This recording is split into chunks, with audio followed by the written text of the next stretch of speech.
எல்லாத்துக்கும் இயற்கை வணக்கங்கள். இந்த ஆக்சுவலா ஒவ்வொரு வாரமே நம்ம வந்து யூரின் தெரப்பிய பார்க்கும்போது அப்படின்னா என்ன? எப்படி எடுக்கிறது? இந்த மாரி விஷயங்கள் தான் பார்த்துட்டு இருக்கோம். இப்ப யூரின வந்து நம்ம எந்த டிசீஸ்க்கு பயன்படுத்துறாங்க மெயினா? ஸோ இது இல்லாம யூரின வந்து இன்டர்னலா இல்லாம மட்டும் எக்ஸ்டர்னலா அதாவது உள்ள எடுத்துக்கிறது மட்டும் இல்லாம வெளிய நம்ம எப்படி எடுத்துக்கலாம் அப்படின்ற விஷயத்தையும் நம்ம இன்னைக்கு பார்க்க போறோம். ஏன் அப்படின்னா வந்து ஸோ அட்லீஸ்ட் வந்து யூரின வந்து உள்ளுக்குள்ள எடுக்கிறதுக்கு வந்து அருவருப்பு படுற சில பேர் வந்து வெளிய யூஸ் பண்ணும்போது கூட நல்ல ரெக்கவரி இருக்கும் அப்படின்றத தெரிஞ்சுக்கிறதுக்காக தான் இந்த விஷயம். அ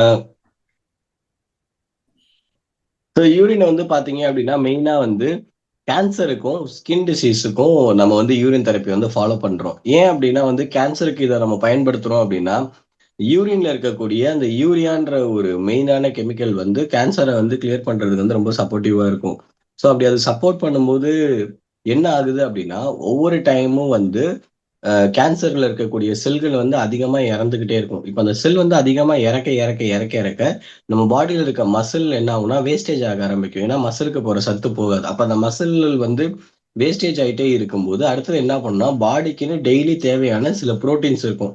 அந்த புரோட்டீனோட சத்துக்களும் நம்மளோட உடம்புக்கு வந்து கிடைக்காது. அப்ப அந்த புரோட்டீனோட சத்தும் கிடைக்காதம்போது, பாடி என்ன பண்ணும் அப்டின்னா, அந்த நம்ம போன்ல இருக்கக்கூடிய புரோட்டீன அதுவே எடுத்து சாப்பிட ஆரம்பிக்கும். யூசுவலாவே இது நம்மளோட ரெகுலர் லைஃப்ல நடக்குது. இத பத்தி ஒரு செக்ஷன்ல நம்ம அப்புறம் பார்ப்போம். ஸோ இந்த போன்ல இருக்கக்கூடிய புரோட்டீனையும் சாப்பிடும்போது, மசிலையும் சாப்பிட்டு மசில் வேஸ்ட் ஆகுது. போன்ல இருக்கக்கூடிய புரோட்டீனையும் சாப்பிட்டு, போன்ல இருக்கக்கூடிய புரோட்டீன் லாஸ் ஆகி, எலும்பு தேய்மானம் ரொம்ப சீக்கிரமா வரதுக்கான வாய்ப்பு அதிகமா இருக்கும். அதனால தான் கேன்சர் பேஷண்ட் வந்து ரொம்ப சீக்கிரமா வந்து வெயிட் லாஸ் ஆயிட்டே இருப்பாங்க. ஸோ இந்த ஸ்டேஜ்ல வந்து அவங்க பாடி எப்படி இருக்கும் அப்படின்னா, பசி ரொம்ப அதிகமா இருக்கும். 1. 2வது வந்து ஆனா அவங்கனால சாப்பிட முடியாது. இதுதான் பெரிய விஷயமே. பசி இருக்கும். ஆனா அவங்கனால சரியா சாப்பிடவே முடியாது. எந்திரிச்சு போ முடியாது. ரொம்ப லெதார்ஜிக்கா, ரொம்ப லேசியா இருப்பாங்க. ஸோ இந்த மாரி கண்டிஷன்ல வந்து அவங்களுக்கு வந்து ஜூஸ் ட்ரிங்கிங் இல்ல லிக்விடா தான் கம்ப்ளீட்டா நம்ம நெறைய குடுக்க முடியும். இப்ப அவங்களுக்கு லிக்விடா நம்ம நெறையா குடுக்கும்போது என்ன ஆகும் அப்படின்னா, அவங்க வந்து ஸோ லிக்விடா நெறைய எடுக்கும்போது, அவங்கனால ஈஸியா சாப்பிட முடியும். அந்த டயர்ட்னஸ் வந்து போயிரும். அப்ப அந்த லிக்விடா நம்ம குடுக்கும்போது, ஃபர்ஸ்ட் பிரிஃபரன்ஸ் வந்து நம்ம வாட்டர் குடுப்போம். ஏன்னு நான் ஏற்கனவே சொல்லியிருக்கேன். பாடியில வந்து 79% வாட்டர் தான் இருக்கு. ஈஸியா யாருனாலயுமே தண்ணிய நம்மளால குடிக்க முடியும். ஆனா ஃப்ரூட்ஸ் கூட அவ்வளவு சீக்கிரம் சாப்பிட முடியாது. ஃபர்ஸ்ட் வாட்டர் குடிக்கிறோம். இப்ப அந்த வாட்டர் குடிக்கும்போது, வாட்டர்ல இருக்கக்கூடிய லாஸ்ட் வீக் சொன்ன மாரி, எல்லா சத்துக்களும் திரும்பவும் ஒன் சைட் ஆஃப் டைஜஷன் போயி, டைஜஷன்ல இருந்து யூரின் வழியா ஃபில்டர் ஆயி வரும். இப்ப அந்த யூரின் வழியா ஃபில்டர் ஆயி வரும்போது என்ன நடக்கும் அப்டின்னா, உள்ளுக்குள்ள இருக்க ஆல்ரெடி ஸ்டோர்டான சில நல்ல பார்ட்டிகிள்ஸும் இருக்கும், கெட்ட பார்ட்டிகிள்ஸும் இருக்கும். இதெல்லாம் ஒன்ஸ் அகைன் ஃபில்டர் ஆயி, நம்ம பாடி வந்து யூரியா யூரியாவும் சேர்த்து குடுக்கும். இந்த யூரியான்றது என்ன? இந்த யூரியா, யூரோகைனேஸ், யூரோஃபிலிஸ் ஸோ இது எல்லாமே என்ன சொல்றாங்க அப்டின்னா, இந்த இந்த டாக்குமெண்ட்ல போட்டிருப்பாங்க உங்களுக்கு. So euro therapy as a cancer cure அப்படின்னு. இது ரிலீஸ் பண்ணதும் ஒரு அமெரிக்கன் ஆர்டிக்கல் தான் இந்த ஆர்டிக்கல். ஸோ இந்த யூரோ கைனேஸ் வந்து என்ன பண்ணும் அப்படின்னா, யூரோ கைனேஸ்ன்றது ஒரு என்சைம். நீங்க சாப்பிட்ற ஃபுட்டை எல்லாத்தையும் ஃபில்டர் பண்ணி எலிமினேட் பண்ணி வெளியே கொண்டு வரும். அது கொண்டு வந்து கொடுக்கும்போது தான் யூரியாவும் உங்களுக்கு கிடைக்கும். ஸோ இந்த யூரியா என்ன பண்ணும் அப்படின்னா, திரும்பவும் ரீஇன்ஜெஸ்ட் பண்ணி நம்ம அதே யூரினை நம்ம எடுத்துக்கிட்டே இருப்போம். ஸோ கேன்சரை பொறுத்த வரைக்கும் என்ன அப்படின்னா, இயர்லி மார்னிங் மட்டும் எடுக்க மாட்டோம். ஒவ்வொரு டைம் தண்ணியை குடிப்போம், யூரின் போவோம், யூரினை இன்டேக்ல எடுப்போம். தண்ணி குடிப்போம், யூரின் வெளியே போவோம், யூரின் எடுப்போம், தண்ணியை குடிப்போம். ஸோ யூரின் ஃபாஸ்டிங் அதை நம்ம சொல்லுவோம். வாட்டர் ஃபாஸ்டிங்கோட சேர்த்து யூரின் இன்டேக்கை நம்ம எடுத்துட்டே இருக்கிறது. இப்படி எடுத்துக்கிட்டே இருக்கும்போது என்ன ஆகும்னா, இந்த யூரியா ரீஅப்சர்வ் ஆகி செல்லுக்கான ஸ்பெசிஃபிக்கான ஸ்ட்ரென்த்தை கொடுக்கறது மட்டும் இல்லாம செல்லோட அவுட்டர் லேயரை வந்து ரொம்ப திக்காக்கும். அப்படி திக்காக்கும் போது என்ன ஆகும் அப்படின்னா, ஈஸியா அதனால ஆப்போசிட்ல இருக்கக்கூடிய செல்ஸை வந்து ஃபைட் பண்ண முடியும். அந்த கெட்ட கொழுப்பு, அந்த கெட்ட கட்டி எல்லாத்தையுமே பிரேக் பண்ணி வெளியே கொண்டு போறதுக்கு ரொம்ப பாசிபிலிட்டிஸ் வந்து அதிகமா இருக்கு. இன்னொரு விஷயம் என்ன அப்படின்னு பாத்தீங்க அப்படின்னா, இந்த டயத்துல இருக்கும்போது என்ன சார் வெறும் இந்த தண்ணி, யூரின் மட்டும் குடிச்சா போதுமா? வேற எதுவுமே குடிக்க வேணாமா அப்படின்னா, வேற என்ன ஜூஸ் எடுத்துக்கலாம் அப்படின்னா, ஆப்பிள் ஜூஸ் ரொம்ப ரொம்ப ரொம்ப ரொம்ப பிரிஃபரபிள். ஆப்பிள். 2வது கொத்தவரங்காய் ரொம்ப ரொம்ப ரொம்ப பிரிஃபரபிள். சொரக்காய் ரொம்ப நல்லது இந்த டயத்துல எடுத்துக்கிறதுக்கு. ஆப்பிள் ஜூஸ், சொரக்காய், கொத்தவரங்காய் இது ரொம்ப ப்ரிஃபரபிள் அதிகம். சில நேரத்துல கேன்சர் பேஷண்ட்டுக்கு வந்து பெயின் வந்து இருக்கும். பாடி பெயின் இருக்கும், இல்ல நீ பெயின் இருக்கும், இல்ல ஏதோ ஒரு ஜாயிண்ட் பெயின்ஸ் கூட இருக்கும். இந்த மாரி இருக்கும்போது என்ன பண்ணலாம் அப்படின்னா, முட்டைக்கோசு வந்து டைரக்ட்டாவே சின்ன சின்னதா சாப் பண்ணி தண்ணி ஊத்தி மஞ்சள் போட்டு நல்லா பாயில் பண்ணிக்கணும். நல்லா பாயில் பண்ணிக்கணும். பாயில் பண்ணி இப்படி தொட்டா அது நசுங்கணும். அந்த ரேஞ்சில வந்து முட்டைக்கோஸ வந்து தண்ணீல போட்டு, மஞ்சள் மட்டும் போட்டு நல்லா பாயில் பண்ணிட்டு, தென் அத வடிகட்டி எடுத்துட்டு, அத தண்ணிய மட்டும் அ ஒரு 100 எம்எல் வாட்டர வந்து ஒரு 20 minutes 15 to 20 minutes slow and ஸ்டடியா எடுக்கணும். அதாவது உணவை குடி, நீரை உண் அந்த மாரி. அப்ப நீரை உண் அப்டின்னா என்னன்னா, அந்த நீர வந்து நம்ம வந்து ஒரு உணவு மாரி நம்ம எடுத்துக்கிட்டே இருக்கணும். அப்படி நம்ம எடுக்கும்போது என்ன ஆகும் அப்படின்னா, ஈஸியா நம்ம பாடி வந்து அந்த ஆன்டி ஆக்ஸிடன்ட் கெப்பாசிட்டிய வந்து புரொவைட் பண்ணும். ஆன்டி பாக்டீரியலும் அதுல இருக்கு அந்த மஞ்சள்ல. 2வது முட்டைக்கோஸ வந்து நம்ம வந்து என்ன சொல்லுவோம்னா, ஆன்டி இன்ஃப்ளமேட்டரி ப்ராப்பர்ட்டின்னு சொல்லுவோம். அப்ப ஆன்டி இன்ஃப்ளமேட்டரி அப்படின்னா என்னன்னா, எவ்வளோ பெரிய இன்ஃபெக்ஷன் இருந்தாலும் அத தகர்த்து எறியக்கூடிய சக்தி வந்து அதுக்கு இருக்கும். ஆன்டி ஆக்ஸிடென்ட்னா என்ன அப்படின்னா, ஆக்ஸிஜன வந்து செல்ல வந்து எடுத்து கரெக்ட்டா புடிச்சு வைக்கிறதுக்கு. ஒரு ஆக்ஸிஜன் வருது அப்படின்னா, அந்த ஆக்ஸிஜன் செல் எடுத்துக்கணும். அதுக்கு இது சப்போர்ட்டிவா இருக்கும். 3வது வந்து பார்த்தீங்க அப்படின்னா, ஆன்டி பாக்டீரியல் கெப்பாசிட்டி. இது வந்து மஞ்சளுக்கு இருக்கும். ஆன்டி பாக்டீரியல்னா, உள்ளுக்குள்ள இருக்கக்கூடிய தேவையில்லாத பாக்டீரியா, வைரஸ் எதுவா இருந்தாலும், இது எலிமினேட் பண்ணி செல்ல ஸ்ட்ரென்த்தா வச்சிருக்க சப்போர்ட் பண்ணும். அப்ப இது 3யுமே நம்ம எடுக்கும்போது, பாடி உள்ளுக்குள்ள இருக்க கெட்டது வந்து என்ன ஆகும் அப்டின்னா வந்து, எலிமினேட் ஆயிட்டு, அந்த யூரின் மூலியமா கிடைக்கிற சத்துல செல் நல்லா ஸ்ட்ரென்த் ஆகும். எக்ஸ்ட்ரா அடிஷனல் எனர்ஜிக்காக மட்டும் தான் நம்ம எய்தர் இந்த ஃப்ரூட்ஸ் அண்ட் வெஜிடபிள் ஜூஸாவும் எடுக்கலாம் 1. அப்படி இல்ல அப்டின்னா வந்து, நம்ம கஞ்சி மாரியும் எடுத்துக்கலாம். கஞ்சியா நீங்க எடுக்கும்போது வரகு, சாம, திணை இதுக்கு கொஞ்சம் பிரிஃபரன்ஸ் குடுங்க. பெருந்தானிய அரிசிக்கு வந்து பிரிஃபரன்ஸ் குடுக்காதீங்க இப்போதைக்கு. ஏன் அப்டின்னா, அது டைஜெஸ்ட் ஆகுறது கொஞ்சம் கஷ்டம். ஸோ, அண்டர் கேன்சர் பேஷண்ட் இருக்கும்போது ஒரு கன்சல்டேஷன் எடுத்து இத ஃபாலோ பண்றது ரொம்ப நல்லது. அப்டி இல்ல அப்டின்னாலுமே, அவங்களுக்கு ஈஸியா டைஜெஸ்ட் ஆகக்கூடிய கஞ்சியா குடுக்குறது ரொம்ப ரொம்ப நல்லது. அடுத்தது வந்து பார்த்தீங்க அப்டின்னா வந்து ஸ்கின் டிசீஸ். இந்த ஸ்கின் டிசீஸ்ல வந்து, இந்த ஸ்கின் டிசீஸ் தான் நம்ம வந்து இது பண்ணணும் அப்டின்றது கிடையாது. எல்லா விதமான ஸ்கின் டிசீஸுக்குமே வந்து நம்ம யூரின் தெரப்பி வந்து காமனாவே ஃபாலோ பண்ணலாம். நான் ஏற்கனவே என்னோட ப்ரீவியஸ் செஷன்ல நான் சொல்லியிருக்கேன். நம்ம அந்த காலத்துலலாம் நம்ம கால்ல எதுவும் அடிபட்டுருச்சு, இது ஏதாவது புண்ணு மாரி ஏதாவது வந்துச்சு, ஸ்கின் அலர்ஜி மாரி வந்துச்சுன்னா, நம்மளோட தாத்தாலாம் வந்து இந்த விஷயம் தான் ஃபாலோ பண்ணுவாங்க. என்னன்னு வந்து பார்த்தீங்கன்னா, "யூரின புடிச்சு ஊத்து" அப்டின்னு சொல்லுவாங்க. அவங்களோட மெயின் இது என்ன அப்டின்னா, யூரின புடிச்சு அதுல ஊத்துங்க அப்டின்றத அவங்க சொல்லுவாங்க. ஸோ, அதனால என்ன அப்டின்னு பார்த்தீங்க அப்டின்னா, இந்த யூரின அவங்க வந்து புடிச்சு அந்த கால்ல ஊத்தும்போது என்ன ஆகும் அப்டின்னா, அந்த யூரின்ல இருக்கக்கூடிய ஆன்டி பாக்டீரியல் ஏஜென்ட் வந்து ஆட்டோமேட்டிக்கா அந்த புண்ண சரி பண்ணும். Okay sir. இப்போ எனக்கு வந்து ஒரு ஸ்கின்ல வந்து சொரியாசிஸ் வந்துருச்சு. இதுக்கு நான் யூரின் எப்டி அப்ளை பண்ணலாம் அப்டின்னா, ஏற்கனவே சொன்ன மாரி ஃபுட் வந்து மெயின் ஃபேக்டர். நீங்க எக்ஸ்டர்னலா அப்ளை பண்ணும்போது கூட கொஞ்சம் ஃபுட்ட வந்து ப்ராப்பரா எடுத்துக்கணும். 2வது யூரின் வந்து எல்லோ கலர்ல வரும்போது யூரினே எடுக்கக்கூடாது. 3வது யூரின் வந்து நீங்க போகும்போது அந்த கிளாஸ் டம்ளர் அதாவது கண்ணாடி டம்ளர்ல பார்த்தீங்கன்னா, உள்ளுக்குள்ளார வந்து திரி திரியா வர மாரி, அதாவது நெறையா கெமிக்கல் டஸ்ட் இருக்கிற மாரி இருந்துச்சு அப்டின்னா, அந்த யூரின எடுக்கக்கூடாது. எல்லோ கலர் யூரின் எடுக்கக்கூடாது. திரி திரியா இருக்கக்கூடிய யூரின எடுக்கக்கூடாது. பஸ் செல்ஸ் மாரி உள்ளுக்குள்ள இருந்தாலும் எடுக்கக்கூடாது. இது 3 இருக்கும்போது யூரினே எடுக்கக்கூடாது. அப்ப எவ்வளோக்கு எவ்வளோ நெறைய தண்ணீ குடிக்க முடியுமோ, நீங்க 5 லிட்டர் தண்ணீ குடிச்சாலும் பிரச்சனை கிடையாது. நைட் ஃபுட் வந்து வெறும் ஃப்ரூட் டயட்டா விடணும். இந்த கிளைமேட் ரொம்ப இதுவா இருக்கு அப்டின்னா, பாயில்டு வெஜிடபிள் காய்கறிய வேக வச்சு எடுக்கணும். வறுத்து பொரியல் பண்ணி எடுக்கக்கூடாது. காய்கறிய டைரக்ட்டா தண்ணீல போட்டு வேக வச்சு எடுத்துக்கலாம். இல்ல சப்பாத்தி எடுத்துக்கலாம். இல்ல கஞ்சி மாரி எடுத்துட்டு, நைட் ஃபுட்ட 6:30யோட ஸ்டாப் பண்ணிறணும். அதிகபட்சம் 7க்கு மேல எதுவுமே சாப்பிடக்கூடாது. அதுக்கப்புறம் தண்ணி மட்டும் குடிச்சிட்டு, நைட்டு தூங்குறதுக்கு முன்னாடி ஜீரக தண்ணி குடிச்சிட்டு நீங்க பாட்டுக்கு தூங்கிருங்க. மில்க் அண்ட் மில்க் ப்ராடக்ட் எதுவுமே எடுக்கக்கூடாது. அப்போ நெக்ஸ்ட் டே வரக்கூடிய யூரின ஏர்லி மார்னிங் பிரம்ம முகூர்த்த டைம்ல வரக்கூடிய யூரின்ல இருந்தே எடுத்து, எடுத்து, எடுத்து, எடுத்து ஸ்டோர் பண்ண ஆரம்பிங்க. ஸ்டோர் பண்ணிட்டே வாங்க. ஒரு நாள் ஃபுல்லாவுமே அந்த மிடில் ஸ்ட்ரீம் யூரின ஒரு அ மண்ணு பாத்திரத்துல அப்படி இல்ல அப்படின்னா, கிளாஸ் டம்ளர்ல நீங்க பாட்டுக்கு மிடில் யூரின காலையில பிரம்ம முகூர்த்த டைம்ல இருந்து ஃபுல்லா ஸ்டோர் பண்ணிக்கிட்டே வாங்க. அந்த ஒரு நாள் ஃபுல்லா ஸ்டோர் பண்ணிட்டு, நைட்டு நீங்க தூங்குறதுக்கு முன்னாடி என்ன பண்ணுங்க அப்படின்னா, ஒரு எப்படியும் 6:30, 7 மணிக்கெல்லாம் நீங்க திரும்பவும் அன்னைக்கு நைட்டு சாப்பிட்டுருவீங்க.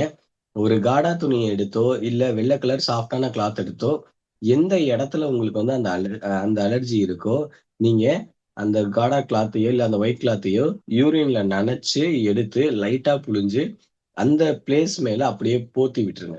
இப்படி போத்தி விட்டீங்க அப்படின்னா, ரொம்ப ரொம்ப ரொம்ப ரொம்ப எஃபெக்டிவா இருக்கும். இது வந்து ஒரு 20 நிமிஷம் வச்சுக்கலாம். 2வது அப்ளிகேஷன், டைரக்ட் அப்ளிகேஷன். இந்த ஸ்டோர் பண்ண யூரின அடுத்த நாள் எடுத்து என்ன பண்ணலாம் அப்படின்னா, சன்லைட்ல ஏர்லி மார்னிங் சன்லைட்ல ஒரு பஞ்சை எடுத்து அந்த யூரின்ல நனைச்சு அப்படியே எந்த இடத்துல அந்த புண்ணு இருக்கோ அந்த இடத்துல வச்சுட்டு நீங்க சன்லைட்ல வந்து உங்க காலை காட்டலாம். இது இன்னும் ரொம்ப எஃபெக்டிவா இருக்கும். இந்த யூரின் அப்ளிகேஷன் போடும்போது ஈவன் வந்து நீங்க சன்லைட்ல இருக்கும்போது விட்டமின் டியோட அப்சார்ப்ஷன் ரொம்ப நல்லா இருக்கும். 2வது சன்லைட் தான் வந்து ஃபர்ஸ்ட் கிருமி நாசினி. சன்லைட் இல்ல அப்படின்னா இந்நேரம் நம்மளால வாழவே முடியாது. அப்பேற்பட்ட சன்லைட்ல இருக்கும்போது யூரின் தெரப்பி எடுத்தீங்கன்னா ரெக்கவரி ரொம்ப ரொம்ப ரொம்ப நம்ம எதிர்பார்க்கிற லெவலோட ரொம்ப நல்லா இருக்கும். இன்னொன்னும் பண்ணலாம். நீங்க எப்போதுமே வந்து ஜென்ரலா வந்து யூரின் தெரப்பி ஃபாலோ பண்றவங்களா இருந்தாலுமே, காலையில சூரிய வெளிச்சத்துல என்ன பண்ணலாம் அப்படின்னா, ஒரு இயர்லி மார்னிங் சன்லைட்ல படுத்துட்டோ, இல்ல சேர்ல சாஞ்சோ, யூரின ஸ்டோர் பண்ண யூரின நனைச்சு, புழிஞ்சு, வயித்துல வந்து ஃபுல்லாவுமே இந்த அளவு எடுத்துட்டு, இந்த அளவு ஒரு கிளாத் எடுத்துட்டு வயிறு மேல அப்படியே போத்தி விட்டுறலாம். போத்தி விட்டுறலாம். கண்ணுக்கு என்ன பண்ணலாம் அப்படின்னா வந்து, 4ஆ நனைச்சு புழிஞ்சு அதுக்கப்புறம் கண்ண க்ளோஸ் பண்ணி கண்ணு மேல போட்டுறணும். கண்ண இப்படி க்ளோஸ் பண்ணிட்டு கண்ணு மேல இந்த கிளாத் வந்து அப்படி நீங்க போட்டுக்கணும். இது வந்து ஜெனரலான ஆஸ்பெக்ட்ல வந்து நீங்க வந்து ஸ்கின்னுக்கு வந்து ஃபாலோ பண்ணலாம். இன்டேக்ல எடுக்கும்போது ஆஸ் யூசுவல் நான் ஏற்கனவே சொன்ன இந்த ரெகுலர் ப்ரொசீஜர்ல எடுத்துக்கலாம். இது இல்லாம யூரின வந்து என்னென்ன சின்ன சின்ன பிரச்சனைக்கு எதெல்லாம் யூஸ் பண்றாங்க அப்படின்னு பார்த்தீங்கன்னா, நம்மளுக்கு அடிக்கடி கிளைமேட் மாறுச்சுன்னா என்ன ஆகும்? சளி பிடிக்கும், தொண்டை கரகரன்னு இருக்கும். இது ஒரு ப்ராப்ளம் நடக்கும். 2வது நம்ம அதிகமா டிராவல் பண்றோம். கண்ணுக்கான சத்து வந்து சுத்தமா இருக்கிறதே இல்ல. ஐஸ் வந்து ரொம்ப புவரா ஆவுது, வீக் ஆயிட்டே இருக்கு. அப்ப இந்த மாரி கண்டிஷன்ல என்ன பண்ணலாம் அப்டின்னா, யூரின் தெரப்பிய வந்து நம்ம வந்து டைரக்ட்டாவே கண்ணுக்குன்னு நம்ம வந்து எடுத்துக்கலாம். இப்ப நம்ம கண்ணுக்குன்னு எடுக்கும்போது என்ன சார் பண்ணலாம் அப்டின்னா, ஒரு 30 எம்எல் ஆஃப் யூரின வந்து அதாவது 30 எம்எல் யூரின வந்து ஆன் அண்ட் அரவுண்ட் வந்து 300 எம்எல் வாட்டர்ல வந்து நம்ம வந்து டைல்யூட் பண்ணணும். 30 எம்எல் யூரின வந்து 300 எம்எல் வாட்டர்ல வந்து நம்ம வந்து ஆட் பண்ணணும். அந்த 300 எம்எல் வாட்டர்ல நம்ம ஆட் பண்ணும்போது என்ன ஆகும் அப்டின்னா, ஃபுல்லாவுமே டைல்யூட் ஆயிரும். ஏன் சார் இது வந்து ஸ்ட்ராங்கான யூரின்ல வந்து ஸ்ட்ராங் ஆசிடும் இருக்கு, ஆல்கலைன் ப்ராப்பர்ட்டி இருக்கு. அதனால தான் நான் வந்து என்ன கலர் நேச்சர்ன்னு உங்கள பார்க்க சொன்னேன். இப்போ யூரின் வந்து ஒயிட் கலர்ல இருந்துச்சு அப்டின்னா, இது 80% ஆல்கலின் இருக்கும். 20% கண்டிப்பா ஆசிட் இருக்கும். இப்ப அந்த ஆசிட நம்ம டைல்யூட் பண்றதுக்காக மட்டும் தான், ஒரு ஒரு சின்ன டம்ளர் மாரி கூட எடுத்துட்டு, அதுல 1/4 டம்ளர் மித்த 2 பங்கு ஃபுல்லாவுமே தண்ணி ஆட் பண்ணிட்டு, ஒரு ஐவாஷ் கப்பை எடுத்து கண்ண வந்து கீழ குனிஞ்சு, கண்ண வந்து அந்த ஐவாஷ் கப்ல வச்சு, கண்ண மூடி மூடி தொறக்கிறது பொறுமையா பண்ணணும் 10 தடவ. அதுக்கப்புறம் கண்ண உள்ள வச்சு, இடது பக்கம், வலது பக்கம் ஒரு 10 தடவ பண்ணணும். அதுக்கப்புறம் கண்ண ரொட்டேஷன் கிளாக் வைஸ்ல ஒரு 5 ரவுண்டு, ரிவர்ஸ் ஆன்டி கிளாக் வைஸ்ல ஒரு 5 ரவுண்டு ரொட்டேட் பண்ணணும். இந்த ப்ராசஸ்ல நீங்க பண்ணீங்க அப்டின்னா, இப்படி பண்ணீங்கன்னா, கண்ல இருக்கக்கூடிய எல்லா டஸ்ட்டுமே ஈவன் அந்த தண்ணி அந்த அந்த யூரின் வாட்டர்ல வந்து ஃபுல்லாவுமே இறங்கிரும். இது ஒன் வே. 2வது கார்கிலிங்க்கு என்ன பண்ணலாம் அப்டின்னா, கார்கிலிங்க்கு வந்து ஈக்குவலான ப்ரொப்போர்ஷன். 50% யூரின்னா 50% வாட்டர். அது வந்து 1 டம்ளர் யூரின், 1 டம்ளர் வாட்டர் எடுத்துக்கலாம். இல்ல 1/2 டம்ளர் யூரின், 1/2 டம்ளர் வாட்டர் எடுத்துட்டு, அதுல உப்பெல்லாம் எதையுமே சேர்க்க வேணாம். நம்ம யூசுவலாவே வார்ம் வாட்டர்ல ஆட் பண்ணோம்ல, அதெல்லாம் இல்ல. இது நார்மல் வாட்டர்ல தான் கார்கிலிங் பண்ணுவீங்க. உப்பெல்லாம் எதுவுமே சேர்க்க வேணாம் அதுல. டைரக்ட்டாவே மவுத்ல ஊத்தி, உள்நாக்குல வச்சு நல்லா நாக்க லைட்டா வெளிய நீட்டுன மாரி வச்சு, நல்லா கார்கிள் பண்ணிட்டு ஃபுல்லாவுமே துப்பிருங்க. 2வது மவுத் வாஷுமே அதுல பண்ணலாம். துப்பிட்டு, தென் நார்மல் வாட்டர்ல கூட நீங்க ஒன் டைம் வந்து நீங்க வாஷ் பண்ணிக்கலாம். இது ரொம்ப சப்போர்ட்டிவா இருக்கும் கார்கிலிங்க்கு. Excuse me. இதெல்லாம் ஒன் வே ஆஃப் அப்ளிகேஷன்.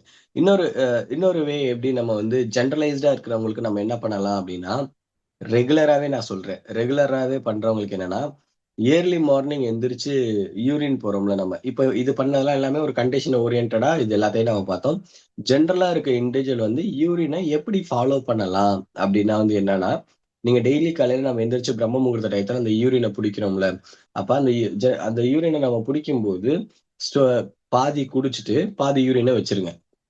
இப்ப நீங்க குளிக்க போறீங்கல்ல, குளிக்க போறதுக்கு ஒரு 10 நிமிஷத்துக்கு முன்னாடியோ, இல்ல அப்டின்னா 6:30ல இருந்து 8 மணிக்குள்ள இருக்கக்கூடிய சூரியன் வெளிச்சம். நல்லா புரிஞ்சுக்கோங்க. 6:30ல இருந்து 8. இப்ப இருக்க கிளைமேட்டுக்கு 6:30க்கெல்லாம் சூரியன் வரது இல்ல. நான் சொல்றது வந்துச்சுன்னா அந்த டைம், அப்டி இல்லாட்டி கொஞ்சம் டிலே பண்ணிக்கோங்க. பட் 8ல இருந்து 8:30க்குள்ளார இருக்க டைம்ல, இந்த பிரம்ம முகூர்த்த டைம்ல ஸ்டோர் பண்ண யூரின எடுத்து, தலைக்கு, ஃபேஸுக்கு, உடம்பு ஃபுல்லாவுமே அப்ளை பண்ணிக்கோங்க. உங்க கையால அப்ளை பண்ணாலும் ஓகே, காட்டன்ல அப்ளை பண்ணாலும் ஓகே. நீங்க வந்து உங்கள வந்து ஒரு ஃபோட்டோ எடுத்துக்கோங்க. ஃபார் எக்ஸாம்பிள் ஃபேஸையோ, கையவோ ஃபோட்டோ எடுத்துட்டு, ரெகுலராவே இந்த யூரின வந்து நீங்க வந்து எடுத்துக்கிட்டீங்க. இந்த மாரி எக்ஸ்டர்னலா அப்ளை பண்ணிக்கிட்டே இருந்தீங்கன்னா, உங்களோட ஸ்கின் வந்து டெக்ஸ்சர் வந்து அவ்ளோ சூப்பரா இருக்கும். உங்களோட ஸ்கின் டெக்ஸ்சர் வந்து பார்த்தீங்கன்னா, ரொம்ப யங் ஆகுற மாரியே இருப்பீங்க. ஸோ அவ்வளோ அவ்வளோ பெனிஃபிட் அந்த யூரின்ல வந்து இருக்கு எக்ஸ்டர்னல் அப்ளிகேஷன்ல. ஏன் அப்படின்னா நீங்க பியூட்டிக்காக யூஸ் பண்ற பல cosmetic agents, materials, fairness cream எல்லாத்துலயுமே யூரின்ல இருக்கக்கூடிய கெமிக்கல் வந்து ஒரு மெயின் இன்கிரீடியண்டா இருக்கும். ஸோ அந்த அளவுக்கு இது ரொம்ப எஃபெக்டிவ். அதனால நீங்க தாராளமா இது வந்து நீங்க ட்ரை பண்ணலாம். ஸோ இது இல்லாம வந்து பாத்தீங்க அப்படின்னா அஹ், இந்த ஆர்டிக்கல்ல வந்து சுகருக்குன்னு யூரின் தெரப்பியை மெயினா எடுக்க சொல்லியிருக்காங்க. ஏன் அப்படின்னா ஈவன் சுகர்ல இருக்கும்போது என்ன நடக்கும் அப்படின்னா இந்த இடத்துல எல்லா எலிமெண்ட்ஸையுமே மெயினா கொடுத்துருப்பாங்க உங்களுக்கு. ஸோ யூரின்ல வந்து பாத்தீங்கன்னா 95% வாட்டர், 2.5% தான் யூரியா, 2.5% வந்து salt, mineral, hormone, enzyme, antibiotic இது எல்லாமே இருக்கு. இது எல்லா டிசீஸையுமே கிளியர் பண்றதுக்காக இருக்குன்னு. இது வந்து யார் இந்த பப்ளிகேஷனை வெளியிட்டிருக்கா அப்படின்னா சைனீஸ் நியூஸ் ஏஜென்சி ஜிங்ஷுவா அப்படின்றவங்க. மோர் தென் 3 மில்லியன் சைனீஸ் வந்து யூரின் வந்து டெய்லி எடுத்துக்கிறாங்கன்னு கொடுத்துருக்காங்க. இந்த 2வது பாயிண்ட் பாருங்க. நான் உங்களுக்கு போட்டோ அனுப்புறேன். இதுல வந்து கிளியரா கொடுத்துருப்பாங்க சைனீஸ் நியூஸ் ஏஜென்சி அப்படின்னு போட்டு நான் இம்பார்ட்டன்ட் மார்க் போட்டிருப்பேன். 100%, 95% வாட்டர், 2.5% யூரியா, 2.5% சால்ட், வாட்டர், மினரல்ஸ்னு கொடுத்துட்டு சைனீஸ் நியூஸ் ஏஜென்சி வந்து சொல்றது வந்து என்னன்னா மோர் தென் 3 மில்லியன் சைனீஸ் வந்து டெய்லி வந்து யூரின் குடிக்கிறாங்க அப்படின்னு. அதனாலதான் சைனீஸுக்கு வந்து நோய் எதிர்ப்பு சக்தி வந்து ரொம்ப அதிகமா இருக்கும் நம்மளை கம்பேர் பண்ணும்போது. அதனால ரெகுலர் உங்களோட இன்டேக்ல வந்து யூரினை வந்து இன்டர்னலா உள்ளுக்குள்ள எடுக்க முடியலனாலுமே எக்ஸ்டர்னலா அப்ளை பண்ணி பார்த்தீங்கன்னா ரொம்ப நல்ல சேஞ்ச் கிடைக்கும். இதை நான் இப்படிதான் எடுக்கணும்னு இல்லை. ரொம்ப சிம்பிளா சொல்றேன் பாருங்களேன். திடீர்னு ஸ்கின்ல ஏதோ ஒரு அலர்ஜி இருக்க மாதிரி இருக்கு அப்படின்னா நீங்க யூரின் போகும்போது உங்களோட மிடில் யூரினை டக்குன்னு கையில பிடிச்சி அந்த இடத்துல ஜஸ்ட் வச்சு விட்டுட்டு கை கழுவிட்டு போயிருங்க. இது வந்து நீங்க எப்பல்லாம் யூரின் போறீங்களா இல்லைனாலுமே அட்லீஸ்ட் வீட்ல இருக்கும்போது ரெஸ்ட் எடுக்கும் போதுனாச்சும் இப்படி பண்ணீங்க அப்படின்னா வித்தின் 2 to 3 டேஸ்ல உங்களுக்கு அது ஒரு நல்ல சேஞ்சஸ் தெரியும். என்ன க்ரீம் அப்ளை பண்றதோட நல்ல சேஞ்சஸ் தெரியும். அதுலயே நீங்க நல்லா கத்துக்கலாம். ஸோ இது இன்னைக்கு நம்ம பார்த்தது அப்ளிகேஷன் ஸ்பெசிபிக் டிசீஸ் என்ன இன்டர்னலா எடுக்கிறத விட எக்ஸ்டர்னலா எடுக்கும் போதும் வெளிப்புறமா நம்ம அப்ளை பண்ணும் போதுமே என்ன விதமான மாற்றம் வரும்ன்றத பார்த்தோம். ஸோ இன்னொரு வகுப்புல வந்து இதை பத்தின டீட்டெயில்டா ஒரு நாள் வந்து நம்ம பார்ப்போம். ஏதாவது சந்தேகம் இருந்தா கிளாஸ் முடிச்சு விட்டு கேளுங்க. அனைவருக்கும் இயற்கை மற்றும் யோகா வணக்கங்கள். நன்றி.